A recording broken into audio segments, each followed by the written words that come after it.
Hi hello ನಮಸ್ಕಾರ friends, welcome back to Meghna's cooking channel. ಇವತ್ತು dragon ಫ್ರೂಟಿಂದ ಒಂದು ಹೆಲ್ತಿ ಮಿಲ್ಕ್ ಶೇಕ್ನ ಮಾಡ್ತಾಯಿದ್ದೀನಿ. ಈ ಡ್ರ್ಯಾಗನ್ ಫ್ರೂಟಿಂದ ತುಂಬಾ ಬೆನಿಫಿಟ್ಸ್ ಇದೆ. ಮೊದಲಿಗೆ ಡ್ರ್ಯಾಗನ್ ಫ್ರೂಟ್ ತೊಗೊಂಡು ಅದನ್ನು 4 ಪೀಸಸ್ ಆಗಿ ಕಟ್ ಮಾಡ್ಕೋಬೇಕು. ಕಟ್ ಮಾಡ್ಕೊಂಡ ನಂತರ ಸಿಪ್ಪೆಯಿಂದ ಇದನ್ನು ರಿಮೂವ್ ಮಾಡಬೇಕು. ಸಿಪ್ಪೆ ಈ ರೀತಿ ಕಟ್ ಮಾಡಿಕೊಂಡ್ರೆ ಈಸಿಯಾಗಿ ಬಿಚ್ಕೊಳ್ಳುತ್ತೆ. ಈ ಹಣ್ಣಿಂದ ತುಂಬ ಅಂದರೆ ತುಂಬಾ ಬೆನಿಫಿಟ್ಸ್ ಇದೆ. ಪದೇ ಪದೇ ಜ್ವರ ಬರ್ತಾನೆ ಇದ್ದರೆ ಈ ಹಣ್ಣನ್ನು ಡೈಲಿ ಒಂದೊಂದು ಕೊಡ್ಬೋದು. ಇದರಲ್ಲಿ ನ್ಯೂಟ್ರಿಷನ್ಸು ಹಾಗೆ ಪ್ರೋಟೀನ್ಸು ಜಾಸ್ತಿನೇ ಇರುತ್ತೆ. ಇದರಲ್ಲಿ ಆ್ಯಂಟಿ ಆಕ್ಸಿಜನ್ ಇರೋದ್ರಿಂದ ನಮ್ಮ ಸ್ಕಿನ್ಗೆ ತುಂಬಾ ಒಳ್ಳೆಯದು.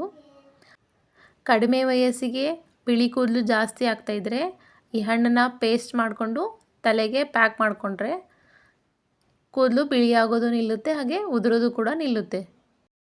ಈ ಫ್ರೂಟಲ್ಲಿ ಫೈಬರ್ ಕಂಟೆಂಟ್ ಜಾಸ್ತಿ ಇರೋದ್ರಿಂದ ಸಕ್ಕರೆ ಕಾಯಿಲೆಯಿಂದ ಬಳಲ್ತಾ ಇರೋರಿಗೆ ತುಂಬಾ ಹೆಲ್ಪ್ ಆಗುತ್ತೆ. ಇದು ರಕ್ತದಲ್ಲಿರೋ ಸಕ್ಕರೆ ಅಂಶವನ್ನು ಬ್ಯಾಲೆನ್ಸ್ ಮಾಡುತ್ತೆ. ಈ ಹಣ್ಣಿಂದ ಎಲ್ಲ ಸಿಪ್ಪೆ ತೆಗೆದ ನಂತರ ಚಿಕ್ಕ ಚಿಕ್ಕದಾಗಿ ಕಟ್ ಮಾಡ್ಕೊಳ್ಳೋಣ. ಮೆಡಿಕಲ್ ರಿಸರ್ಚ್ ಪ್ರಕಾರ ಕ್ಯಾನ್ಸರ್ ಸೆಲ್ಸ್ನ 90% ಅಷ್ಟು ಹೊಡೆದಾಕುತ್ತೆ. ಹಾಗಂತ ಡಾಕ್ಟರ್ಸ್ ಕೂಡ ಹೇಳ್ತಾರೆ.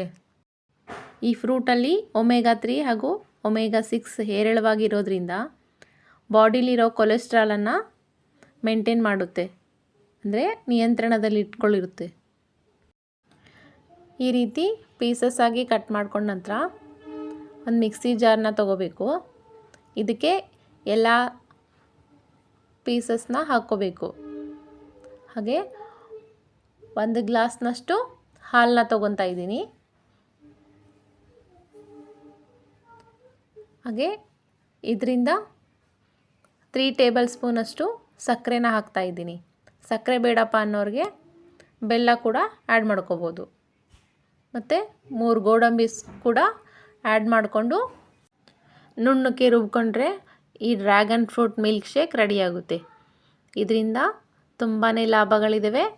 ಇನ್ಮೇಲಾದರೂ ತಿಂದೇ ಇರೋರು ಡೈಲಿ 1 ಅಥವಾ ವೀಕ್ಲಿ 2 ಆರ್ 3 ಆದರೂ ತಿನ್ನಿ. Thanks for watching. Keep supporting. Bye.